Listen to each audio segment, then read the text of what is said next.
서울 강남의 한 초등학교 앞에서 9살 초등학생이 음주운전 차량에 치여서 숨졌습니다. 음주운전자 당연히 구속이 됐겠죠? 네. 지난 2일 오후 5시경에 서울 강남경찰서에서 사건한 건데요. 강남구 청담동, 그러니까 엄북초등학교라고 후문에서 구세, 초등학교 3학년 아이가 이 방과 후에 이제 공부를 하고 하교를 합니다.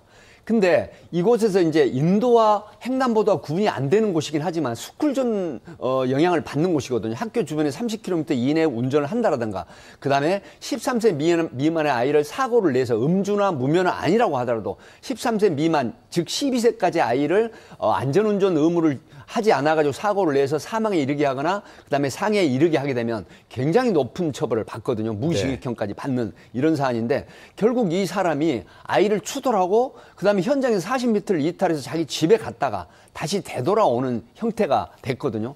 결국 이 사람이 구속이 됐습니다. 근데 지금 논란이 되고 있죠. 아이의 부모가 뺑소니가 아니라고 지금 주장을 하는 이런 부분들을 본인은 굉장히 억울해하고 뺑소니 혐의를 덧붙여서 처벌을 하게 해야 된다 하는 부분이 지금 사회적으로 상당히 인터넷상에도 논란이 되고 있습니다. 예.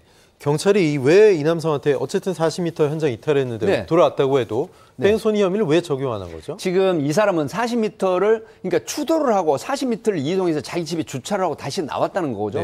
그리고 나와가지고 주변 사람에게 아이를 구호 조치할 수 있도록 신고를 해달라, 경찰에 신고를 해달라 이렇게 얘기를 했다는 겁니다.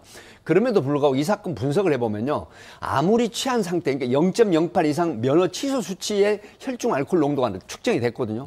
그러면 좌회전하다가 아이를 추돌했는데 이걸 모를 리가 없거든요. 그렇죠. 그런 상태에서 현장을 이탈했다라고 하는 부분은 이런 추정이 가능합니다.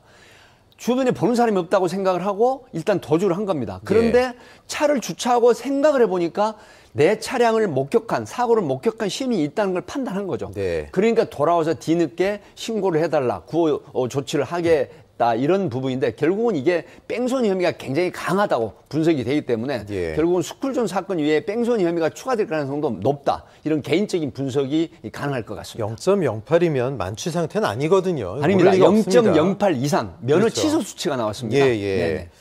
뺑소니 미적용도 논란인데 경찰 부실한 현장 조사도 좀 문제가 되고 있습니다. 강력계 팀장 출신으로 이거 어떻게 보십니까? 사실 경찰이 이 사망 사고 같은 경우에는 현장에 반드시 나와가지고 철저한 수사를 해야 되거든요.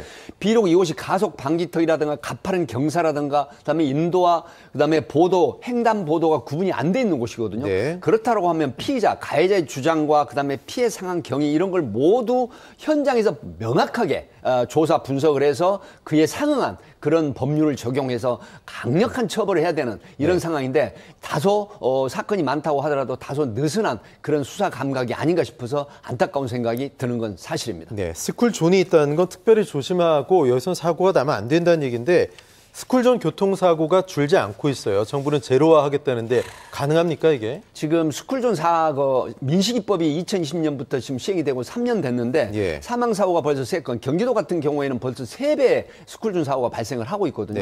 그렇기 때문에 이게 있으나 마나한 법이 아니냐라고 하지만 정부에서는 스쿨존 사고를 제로화하겠다라고 하는데, 여기에 대한 안전 표지판 설치라든가 좀 더 치밀한 그런 시스템, 그다음에 강력한 처벌, 그다음에 계몽 이런 것들이 필요해야 이 스쿨존 제로화가 이루어질 걸로 예상을 합니다.